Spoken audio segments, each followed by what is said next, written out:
Hi there. I'm so glad to see you guys. I'm going to take you just for a little walk with me today because last night Pete and I spent the night at this beautiful place called Jarvis Farms. It is just outside of Shoshone, Wyoming, and we are on our way to go to Yellowstone National Park with some friends, go see the Grand Tetons, just have a wonderful, wonderful time, and I really just can't wait.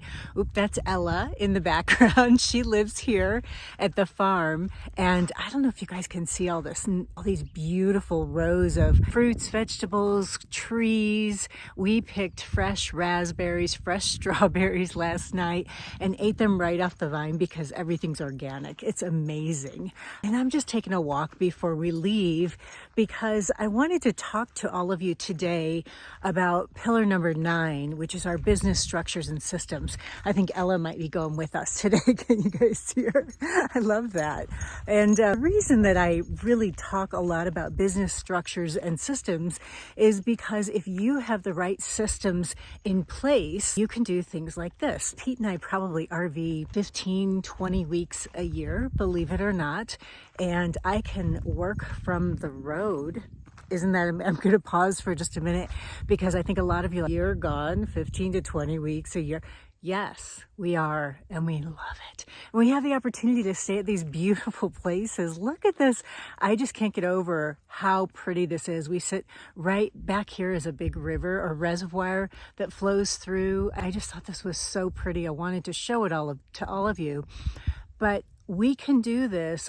This is through Harvest Host, by the way. So that's how we're able to stay at really neat places like this. We can do these kinds of things all year long because we have structures and systems in place. Now, I've talked about systems in the past. I'll continue to do that because I think it's one of the most vital components to run a successful and wealthy business. But I also think it's important because if you take those systems and turn them into SOPs, standard operating procedures, that is what allows you to do things like this.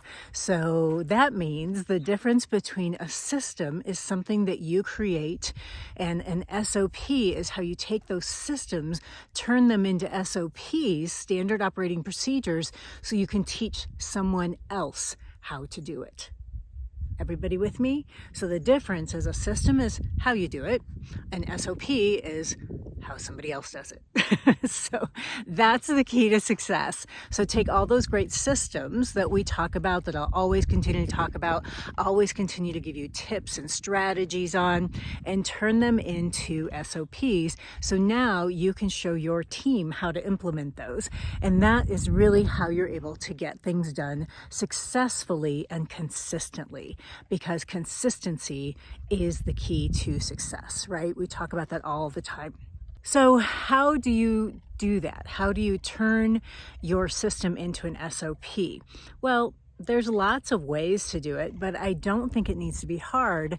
You know how we always talk about there's strength in simplicity, because ladies, we're busy. We do things all the time for other people, and we're still trying to build out these dreams, these visions, and create an impact in this world. And the way to do that is to have the time and the money freedom to do it. And you can create those things by offsetting some of what you have to do every day. So sometimes that can be everyday things, right? You can offset cleaning. So you hire a cleaner. You can offset putting lunch together for your kids, for your family, by teaching them how to do it, or by buying a lunch pass, or there's a lot of different ways, right?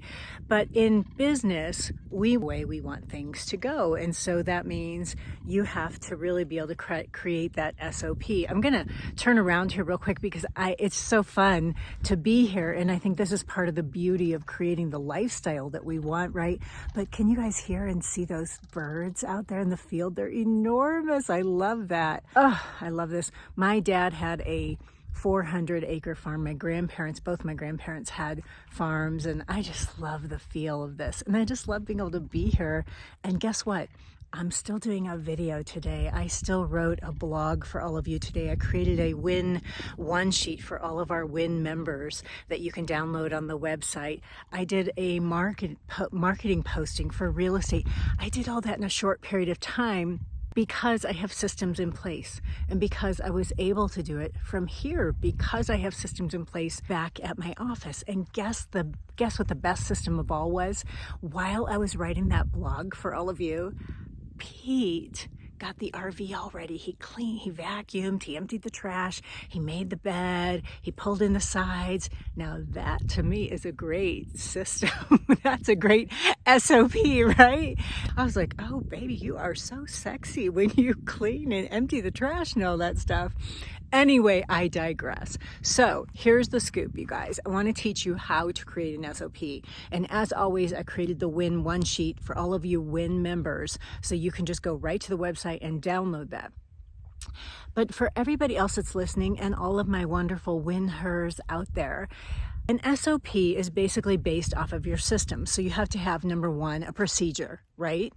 Number two, you have to be able to define the objective. So why are you doing it? And then really that's number three as well, is what's your why? So not only, what's your objective, what's your end result, why are you doing this from a business perspective, but why from in here? Is it important? For me, the SOP or the system of Pete getting that RV ready was so that I could talk to all of you. Now that's great, right? So you have to have an objective, you have to have the procedure, which is your system. You have to have the objective, right? You have to have your reason why. You have to have a team. So who is going to help you? Now, a lot of you think, well, gosh, I don't have a team. That's okay, guys, because teams are easy to acquire right now. Maybe you only need somebody 5 days a week, or 5 hours a week, but you can find them online, or you can find them at the local college, or you can hire one of your kids or a neighborhood person or something like that. Maybe you just need help I need help doing my postings or a video. That's okay. It's easy to acquire these people, and there's all sorts of resources out there that I want you to look into on Desk or Fiverr. There's so many, and we'll talk about all of those another time. But you need that team, right? So number one, you need the procedure. Number two, the objective. Number three, the why. Number four, you have to have a team. And then I think number five is to define the responsibilities within the team. And I always say, make sure that you define them by title, not by name, because we all know those names change, right? People move on, people decide to do something else in life, or it doesn't work out with that person and you have to let them go. So I think that it's really important that you define it by title, not by name. And then you have to put all the details in, right? So who does what, when, why, all those things. So details also include timelines. So it's a progression. So when are these steps going to be completed, or when is the entire SOP to be completed? List your vendors and your resources. And then finally, I think that you have to have some kind of review. So a review period, I think initially SOP should be reviewed quarterly and tweaked, and then they should be done biannually once they start working pretty well, and once they just click like magic, like Pete cleaning the RV, then you can review them annually. I think that a lot of people skip this step when they create SOPs, but one of the things that I think is really important is just to put in maybe number 7, 8, 9, whatever number we're on, is just an idea for scaling. And that means that you're going to grow, right? So whenever you think of, oh, we should do this or we should do that, do what works first, make it really good, and then take another step toward growth. And so those other steps toward growth is what you want to put in there as well, which I think is really, really important. It's called scaling in business. So I think at some point you want to start to list those ideas for scaling, and you can integrate those every time you review that SOP. So on a quarterly basis, you might have some other ideas that came up during the last quarter towards scaling this SOP, which will in turn then scale and grow your business. So that's another point. And then one of the last points I want to make on this is that you should always have a rewards and recognition system integrated into the SOP. And I think that the reason you want to do that is to really keep everybody motivated toward future growth, keep everybody motivated and recognized for doing what they've done and doing it in a great way, because that will then inspire them to continue along that same path, continue pulling you toward your mission, right? Which is always a path of service. So I hope you've enjoyed this particular episode. I think all of you are amazing win-hers, and just let me know how you're doing on your systems and your SOPs. I can't wait to talk to you next time. Bye.